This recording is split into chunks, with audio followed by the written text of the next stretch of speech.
సంవత్సరాల తరబడి ఎన్ని మందులు వాడినా మీ మోకాల నొప్పులు తగ్గట్లేదా? ప్రాణ పెయిన్ క్లినిక్ లో అత్యాధునిక చికిత్స.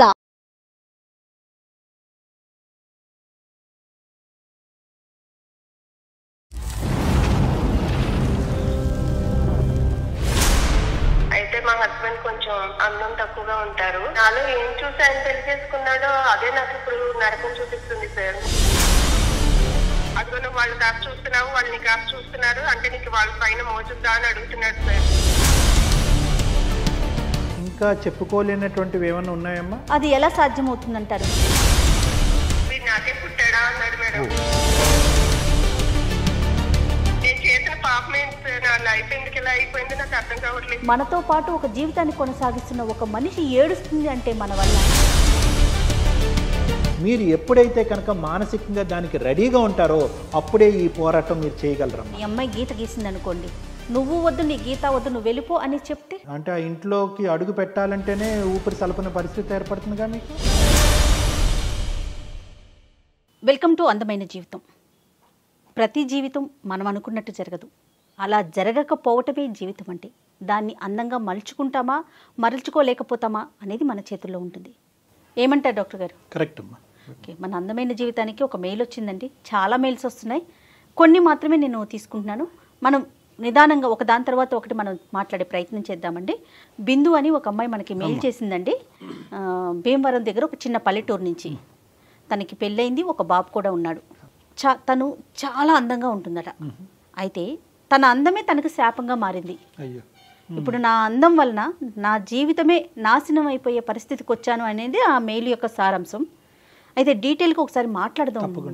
నాకు అంటే కొంచెం క్లారిటీస్ మిస్ అవుతా ఉన్నాయి. మెయిల్ చదివాను కానీ నాకైతే అంతగా అర్థం కాలేదు. ఒకసారి తనతోనే మనం మాట్లాడి డీటెయిల్స్ తీసుకుందాం. హలో, బిందు అండి. నేను సుమన్ టీవీ అందమైన జీవితం నుంచి కాల్ చేస్తున్నానండి. నాతో పాటు డాక్టర్ గారు కూడా ఉన్నారు, డాక్టర్ కళ్యాణ్ చక్రవర్తి గారు కూడా ఉన్నారు నాతో పాటు. మీరు కంఫర్ట్గా ఉన్నారా? ఇప్పుడు మాట్లాడొచ్చా? రైట్ రైట్, చెప్పండి బిందు. బిందు నమస్తే అమ్మా, నేను డాక్టర్ కళ్యాణ్ చక్రవర్తి. మొత్తం అంతా వివరంగా చెప్పమ్మా. ఏమైనా డౌట్స్ వస్తే మధ్యలో నేను ఇంటరప్ట్ చేసి క్వశ్చన్స్ అడుగుతాం. ఏమ్మా? ఓకేనమ్మా, చెప్పమ్మా. ఓకేనా. మా అమ్మ వాళ్ళు బాగా లేని ఫ్యామిలీ సార్. అమ్మా, అయితే నేను పెద్దగా చదువుకోలేదు, ఇంటర్మీడియట్ వరకు చదువుకున్నాను.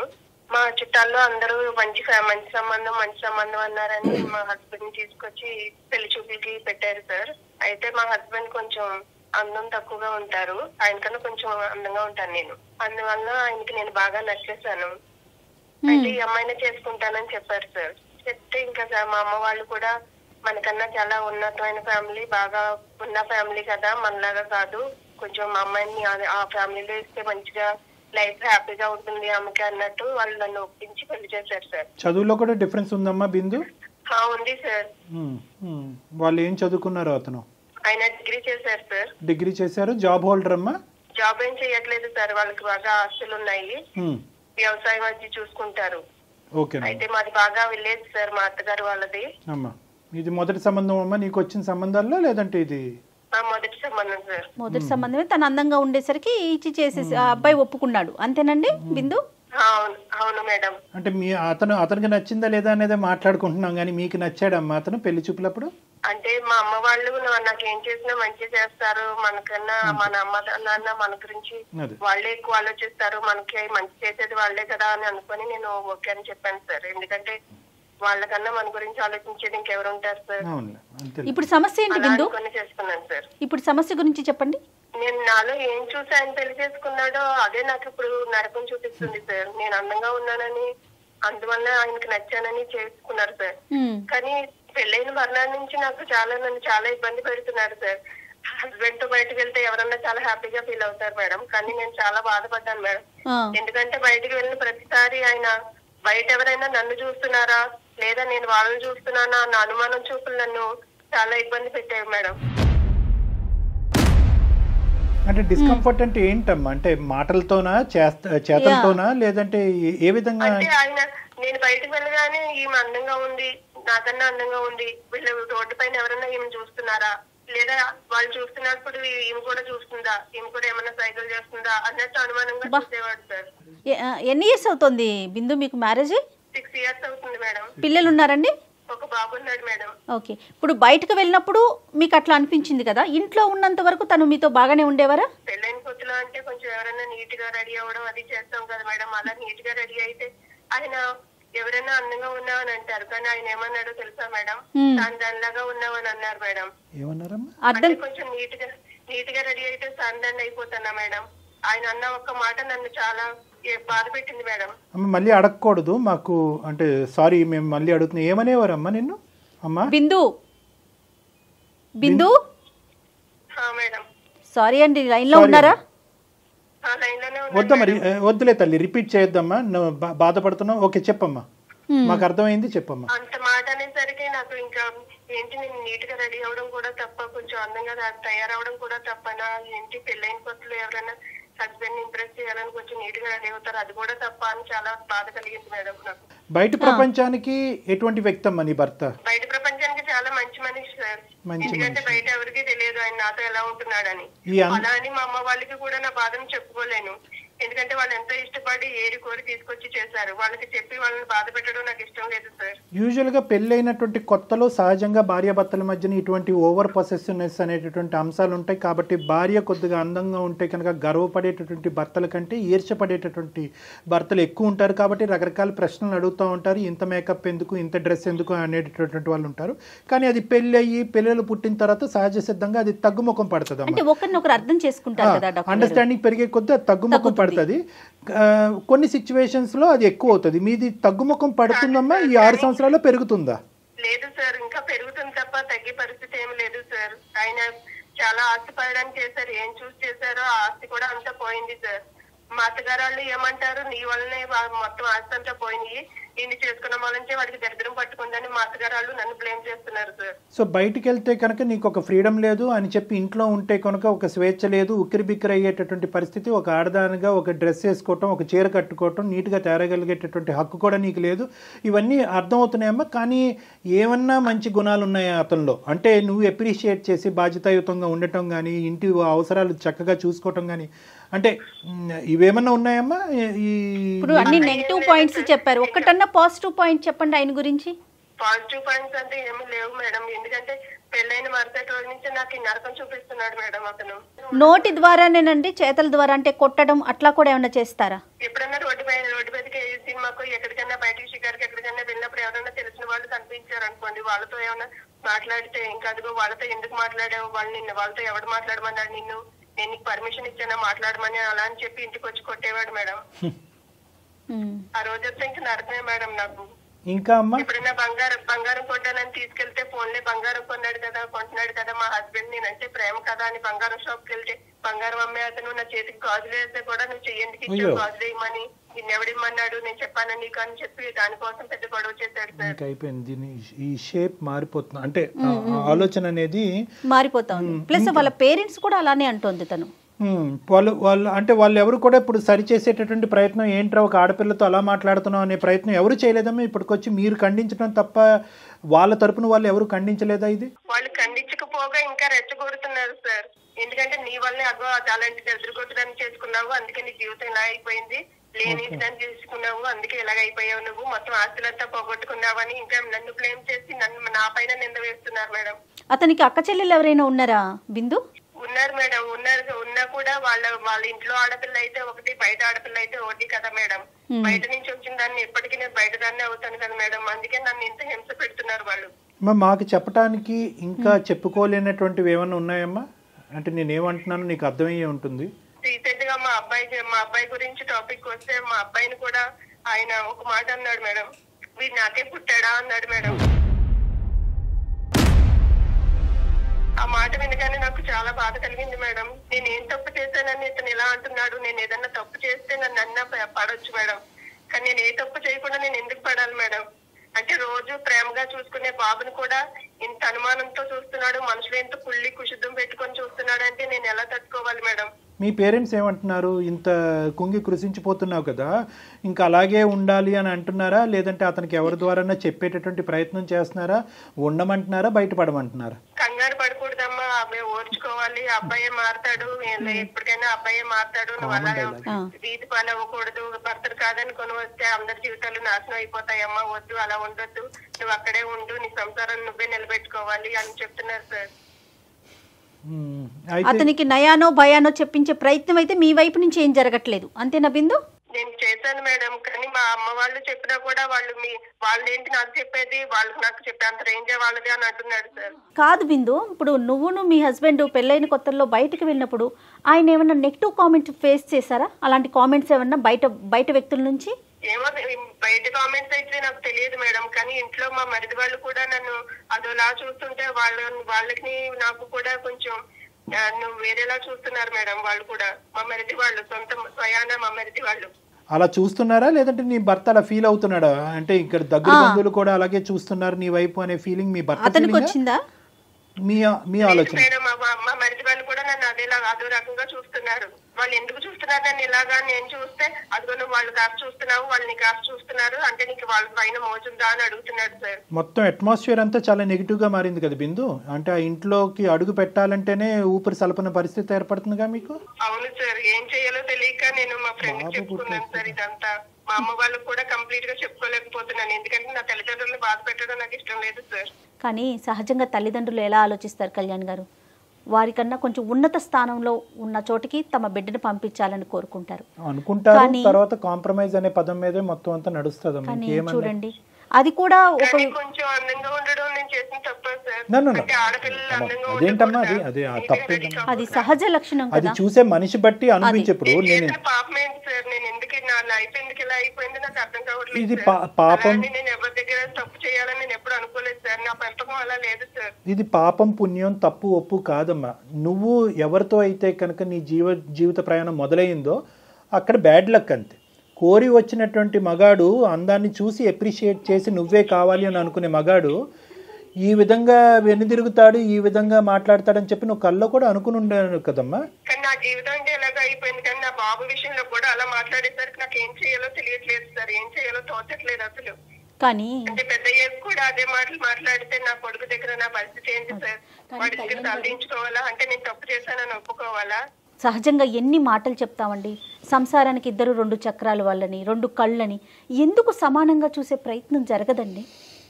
ఏదో అంటే లేనిపోయింది క్రియేట్ చేసుకొని, ఉన్న సమస్యలకి తోడు లేని దాన్ని ఒకదాన్ని క్రియేట్ చేసుకొని మనతో పాటు ఒక జీవితాన్ని కొనసాగిస్తున్న ఒక మనిషి ఏడుస్తుంది అంటే మన వల్ల దానికన్నా సిగ్గుచేటు ఇంకోటి ఉంటుందా కళ్యాణ్ గారు? బిందు గారి భర్త విషయానికి వస్తే కరెక్టే మీరు అన్నట్టుగా ఏంటంటే సరిజోడు ఈడు జోడుగా ముందుకు ప్రయాణం చేయాలి అనేటటువంటిది ఉన్నా కూడా బహుశా బిందు గారి భర్త గారు అతను ప్రయాణం మొదలైనప్పుడు బహుశా అలాగే అనుకుని ఉంటాడు. అతను కొద్దిగా అందవికారంగా ఉంటాడు అని బిందు గారు అన్నారు కదా. బహుశా ఏంటంటే అతనికి చిన్నప్పటి నుంచి చాలా స్టాంపులు లేబుల్స్ ఇలాంటివి చాలా పడి ఉంటాయి. నిక్ నేమ్స్ ఇలా ఉంటాడురా అలా ఉంటాడురా అని రకరకాలు పడి ఉంటాయి. సో ఇది మార్చగలిగేటటువంటిది కాదు. ఒక డిగ్రీ ఫెయిల్ అవుతే ఇంకోసారి పరీక్షలు రాసి పాస్ అయ్యేటటువంటి ప్రక్రియ కాదు ఇది. ఒక్కసారి భగవంతుడు నిర్ణయిస్తే ఇంకా అలా ఉండాలి, జీవితాంతం అనుభవిస్తూనే ఉండాలి. సో ఎక్కడో అతనితో పాటు ప్రయాణం చేసేటటువంటి వ్యక్తిలో బహుశా ఆ గొప్పతనాన్ని చూడాలి, ఆ ఏదైతే తను మిస్ అయ్యాడో చూడాలి అనేటటువంటి భావంతో మొదలైనటువంటి ప్రయాణం కాస్త ఈర్షగా మారిపోయింది ఈరోజు. అంటే బహుశా అతని ఉద్దేశం ఏదైతే ఉందో ఈ అమ్మాయి అందంగా ఉంది, ఈ అమ్మాయిని చేసుకోవాలని అనుకుంటున్నాను అనకాతలో ఏంటంటే అందాన్ని అనుభవించాలనే ఉద్దేశం కాకుండానే ఒరే నేను ఇలా ఉండేవాడిని అని మీరు అందరూ ఎక్కిరించారు కదా, ఇదిగో నాతో పాటు వచ్చే భార్య ఎలాంటిది అనేటటువంటి ఉద్దేశంతో దిగినటువంటి ప్రయాణం ఇది. కానీ తర్వాత ఏమైంది అంటే కనుక ఇదివరకు కొంతమంది అన్నా చూసేటటువంటి ఇతన్ని అతని వైపు నుంచి కంప్లీట్గా డైవర్ట్ అయ్యి అందరూ ఆ అమ్మాయి వైపు చూడటంతో ఆటోమేటిక్గా అతని మనసు విరిగిపోయి ఉంటుందమ్మా. ఆటోమేటిక్గా అతని మనసు విరిగిపోయి ఉంటుంది. కానీ ఇక్కడ ఏంటంటే నేను అతన్ని సమర్థిస్తూ మాట్లాడేటటువంటిది కాదు, ఇతని వ్యక్తిత్వం ఎందుకు ఇలా మారి ఉండొచ్చు అనేటటువంటిది మనం ఒకసారి అర్థం చేసుకుని ఒకప్పుడు ఇది మార్పు అయితే కనుక అది ఏమన్నా మనం ఒక ప్రయత్నం చేసి అతని మనసు మళ్లించేటటువంటి ప్రయత్నం కానీ అతని ఆలోచన శైలిని తిప్పేటటువంటి కౌన్సిలింగ్ ప్రక్రియని మనం అవలంబించేదానికి అవకాశం ఉందా లేదా అన్నది ఈ బ్యాక్గ్రౌండ్ చెప్తున్నాను. ఎందుకంటే ఇప్పుడు అమ్మాయి చెప్పేటటువంటిది బిందు గారు చెప్పేటటువంటిది ఎవరు కల్లో కూడా మన బద్ధశత్రువులు కూడా అనుభవించుకున్నటువంటి అనుభవాలన్నీ ఆ అమ్మాయి చెప్పింది. కానీ మిగతా అన్ని యాంగిల్స్లో చూడండి, బయట బాగానే పని చేసుకుంటాడు, వేరే అలవాట్లు లేవు, భార్య పిల్లల్ని బాగానే చూసుకుని అంటే మిగతా అవసరాలన్నీ బాగానే చూసుకుంటాడు అనేది ఈ ఒక్క యాంగిల్లో అతని బ్రెయిన్లో ఒక ఇంప్రెషన్ అనేది పడింది. అది ఎందుకు పడింది, ఎలా పడింది, ఆ ఇంప్రెషన్ మార్చుకోవటం వల్ల అతను ఏ విధంగా ఈ కుటుంబంలో ఒక మార్పు చెందొచ్చు అనేటటువంటిది ఏమన్నా ఒక అవకాశం ఉందేమో అనేది వెతికి తీయాలనేది నా ప్రయత్నం. అది ఎలా సాధ్యమవుతుందంటారు మీ ఉద్దేశం? అంటే అది బిందు గారు మనకు చెప్పాలి. బిందు, ఇప్పుడు 2 questions అమ్మా. What is the reason that you called us? నువ్వు మాకు కాల్ చేయడానికి ఉండేటటువంటి ముఖ్యమైనటువంటి ఉద్దేశం ఏంటి? ఒకప్పుడు ఈ ప్రాబ్లంకి సొల్యూషన్ ఉంది అనే ఆలోచనతో మాకు చేసావా, లేదంటే నీ బాధను పంచుకునేటటువంటి ఉద్దేశంతో మాకు చేసావా? సొల్యూషన్ దొరికితే కనుక దాన్ని ట్రై చేయాలనే ఆలోచన నీకుందా? ఎందుకు కాల్ చేసావు? సొల్యూషన్ ఏమైనా దొరికితే దాన్ని నా లైఫ్ ని సెట్ చేసుకోవాలని అనుకుంటున్నాను సార్. ఎందుకంటే మెయిల్ నేను చేయలేదు సార్. హైదరాబాద్ లో నా ఫ్రెండ్ ఉంటుంది, తనకి చెప్పాను నేను నా బాధలన్నీ తనకే చెప్పుకుంటాను సార్. ఈ మనిషి మారడు. ఇప్పటి వరకు నువ్వు చూసినటువంటి అనుభవాలు ఏవైతే ఉన్నాయో చాలా మందికి పెళ్ళైనటువంటి కొత్తలో ఉంటాయి, కానీ ఇప్పటి వరకు కొనసాగేదానికి అవకాశం లేదు. కాబట్టి రానున్న రోజుల్లో ఇంకా ఇవి పెరిగి పెద్ద అయ్యే అవకాశం ఉంటుంది. అంటే అప్పుడు నువ్వేం చేద్దాం అనుకుంటున్నావు అమ్మా? You want to stay in this marriage or call it of? సంసారాన్ని విడి తీసుకొని వెళ్ళిపోవాలని నేను అనుకోవట్లేదు సార్. ఎందుకంటే నేను ఆ పద్ధతిలో పెరగలేదు సార్. Right right right. నా తల్లిదండ్రులను చాలా ఇదిగా పెంచారు సార్. అలాంటి దాన్ని ఇప్పుడు సంసారం విడి తీసుకొని వెళ్ళిపోవాలన్న ఉద్దేశమే నాకు లేదు సార్. కాకపోతే నా హస్బెండ్ ఎందుకు ఇలా చేస్తున్నాడు, నేను అందంగా ఉండడం ఏమన్నా తప్ప అది, లేకపోతే నేను ఎవరితోన్నా మాట్లాడి బ్యాడ్ బిహేవియర్ ఏమన్నా చేస్తే కొని నువ్వు నన్ను అనుమానించినా పర్వాలేదు, అంతేగాని నేను ఏం చేయకుండా నా దగ్గర ఏ తప్పు లేకుండా నన్ను ఎందుకు ఇలా అనుమానిస్తున్నారు ఆయన అన్నది నా బాధ సార్. అంటే ఒకటమ్మా, దానికి తోడు వాళ్ళ అమ్మ వాళ్ళు కూడా నన్నే బ్లేమ్ చేసి నీ వల్లనే ఇలా అయిపోయాడు, నీ వల్ల ఇలా చేశాడు, నీ వల్లనే ఆస్తులు పోయినాయి, అన్ని నువ్వే దరిద్రం అని అంటుంటే నాకు చాలా బాధ కలుగుతుంది సార్. అమ్మ బిందు, ఇక్కడ 2 అంశాలమ్మా. ఒకటి, మీ అత్తమామల దగ్గర నుంచి, మీ అత్తగారు అయితే మామూలుగా అటు నుంచి వచ్చేటటువంటి ఒక పోరు, రెండోది నీ భర్త సైడ్ నుంచి వచ్చారు. ఈ రెండింటిని రెండు భిన్నమైనటువంటి కథలుగా విడిగా మనం చూడాలి. Let us not mix one into another. 2 కష్టాలే కాదనట్లే. ఫస్ట్ మోస్ట్ బిగ్గెస్ట్ ఛాలెంజ్ మీకు ఏంటంటే మీ భర్త గారి దగ్గర నుంచి వచ్చేటటువంటి అనుభవం. ఇప్పుడు ఎప్పుడైనా కూడా అతని మనసులో ఉండేటటువంటి ఉద్దేశం అంటే అనుమానం అని ముద్రించేద్దామా. అనుమానం అని ముద్రించగానే ఆటోమేటిక్గా ఏంటంటే డిఫరెన్సెస్ అనేటటువంటిది పెరిగిపోతూ ఉంటాయి.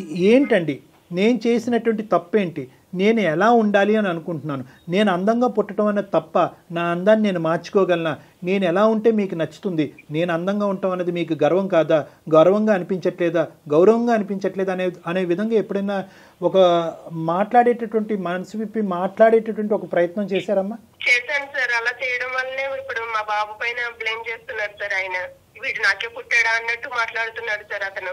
సో ఇంకా పెరిగిందంటారు. మాట అనేసరికి నాకు చాలా బాధ కలిగింది సార్. సో ఇక్కడ ఏంటంటేనమ్మా, ఇలాంటి పరిస్థితిలో నాకు ఏం చేయాలో కూడా తెలియట్లేదు సార్. ఇప్పుడు ఏంటంటేనమ్మా, ఇక్కడ కొద్దిగా నీ సైడ్ నుంచి కానీ, వీలవుతే మీ తల్లిదండ్రుల సైడ్ నుంచి కానీ, వెనకాతలో ఒక చెల్లుంది అనేటటువంటి భయంతో మీరు ఇలా ఉండటం అయితే కనుక ఈ పద్ధతి అనేటటువంటిది ఇంకా ఇలాగే కొనసాగేదానికి అవకాశం ఉంటుందమ్మా. సో ఇక్కడ మీరు జాగ్రత్తగా గుర్తుపెట్టుకోవాల్సింది ఏంటంటే,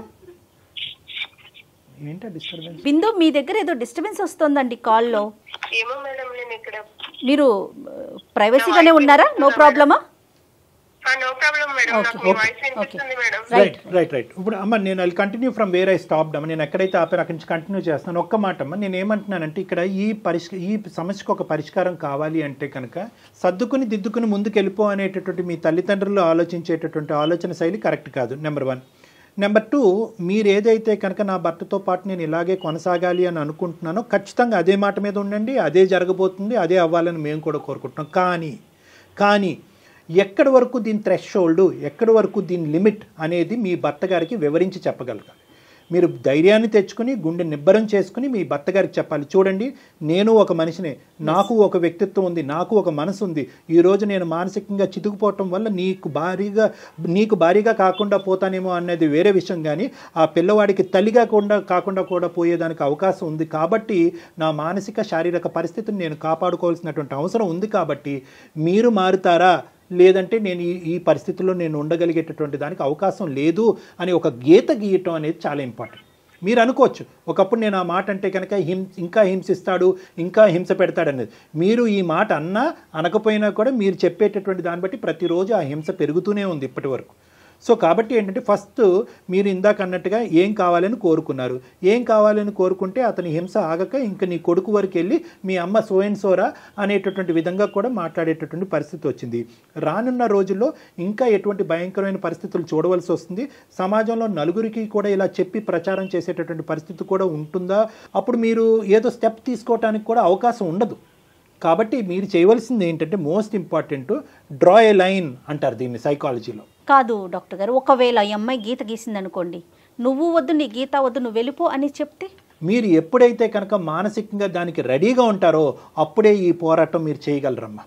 నాకు నా భర్త కావాలి, ఈ కుటుంబం కావాలి కాబట్టి నేను దేనికైనా నేను కాంప్రమైజ్ అయ్యి తొక్కబడతాను అని అనుకుంటే కనుక ఈ ప్రాబ్లంకి సొల్యూషన్ ఉండదు. ఒకప్పుడు అతను గెట్అవుట్ అన్నా కూడా నేను వెళ్ళి నా కొడుకుతో పాటు దూరంగా ఉంటాను. సమాజంలో కుటుంబంలో అన్ని చోట్ల ఏ తప్పు ఒక 100 సార్లు అన్నారు, ఏ తప్పు చేయనటువంటి నన్ను ఎందుకు బాధ పెడుతున్నారు, అందమే నేను చేసినటువంటి పాపమాన్ని మీరు అంటున్నారు. మీరు 0.5% కూడా ఏ తప్పు చేయలేదు. కానీ రానున్న రోజుల్లో ఏంటంటే మొత్తం అన్ని తప్పులు మీరే చేయటం వల్ల ఆ అబ్బాయి ఇలా అయిపోయాడు అనేటటువంటి పరిస్థితి, అటువంటి మాట మీరు వినవలసేటటువంటి పొజిషన్లోకి మీరు వస్తారు. కాబట్టి మీరు ధైర్యంగా ఈ ప్రశ్న అడగండి, మీలో ఉండేటటువంటి బాధను ఏంటో చెప్పండి. ఈ బాధ ఇది మలుచుకోకపోతే, ఇది మార్చుకోకపోతే you have to take a call on it. మీరు దీని మీద ఒక నిర్ణయం తీసుకుంటారు, అతను కాదు అనే విధంగా మాట్లాడవలసి చెప్పండి. మీరు ఫస్ట్ అది చెప్పడం అనేది ఇంపార్టెంట్. గెట్అవుట్ అన్నాడు అనుకోండి అమ్మా, maybe a distance is the rectification. ఇది కూడా మీకు చెప్తున్నాను, జాగ్రత్తగా వినండి. కలిసి ఉండేటటువంటి బంధంలో కొన్ని సందర్భాల్లో ప్రేమ రాదు. ఆఖరికి కోర్టులో కూడా చాలా సందర్భాల్లో డైవర్స్ వద్దు, జ్యుడిషియల్ సపరేషన్ అంటారు. అంటే మీ మనసులు మారి మీరు అర్థం చేసుకునేటటువంటి పొజిషన్ వచ్చేంత వరకు కొంతకాలం భర్త భార్య దగ్గర నుంచి దూరంగా ఉండటం అన్నది మంచిది. అప్పుడు నా భార్య లేనటువంటి లోటు ఏంటి అనేటటువంటిది ఆ మగాడికి అర్థమయ్యేటటువంటి అవకాశం ఉంటుంది. కాబట్టి అది కూడా ఒక సైకాలజీ పరమైనటువంటి ట్రీట్మెంట్గా మీరు గుర్తుపెట్టుకోండి. కాబట్టి ఇక్కడ నేను మీకు ఇచ్చే ఒక సొల్యూషన్ ఏంటంటే, you have to talk to your parents about it. అంటే సర్దుకుని పోండి అంటే 8 సంవత్సరాలు అయిపోయింది, ఇంకేంటి సర్దుకుని పోయేది. సో ఫస్ట్ మీరు చెప్పండి, నేను ఇలా భరించలేకపోతున్నాను, నా కొడుకు ముందు కూడా పరుగు పోతుంది, రేపొద్దున నా కొడుకు పెద్ద అవుతే కనుక నాన్న చెప్పిన మాటే నిజమేమో, నా తల్లి మీద ఒక మచ్చ ఉందేమో అనే భావన కూడా వచ్చేదానికి అవకాశం ఉంది. ఇంత పరువు తక్కువైనటువంటి జీవితం నేను బతకాలని అనుకోవట్లేదు, కాబట్టి నా భర్తతో నేను ఇలా మాట్లాడదాం అనుకుంటున్నానని మీ తల్లిదండ్రులకు చెప్పి వాళ్ళ సపోర్ట్ తీసుకుని ఈ గీత గీసేటటువంటి ప్రయత్నం చేయండి. బిందు గారు ధైర్యంగా ఉండండి బిందు. డాక్టర్ గారు చెప్పినట్లుగా పేరెంట్స్తో మాట్లాడండి, అలానే మీ హస్బెండ్తో కూడా ఓపెన్గా మాట్లాడే ప్రయత్నం చేయండి.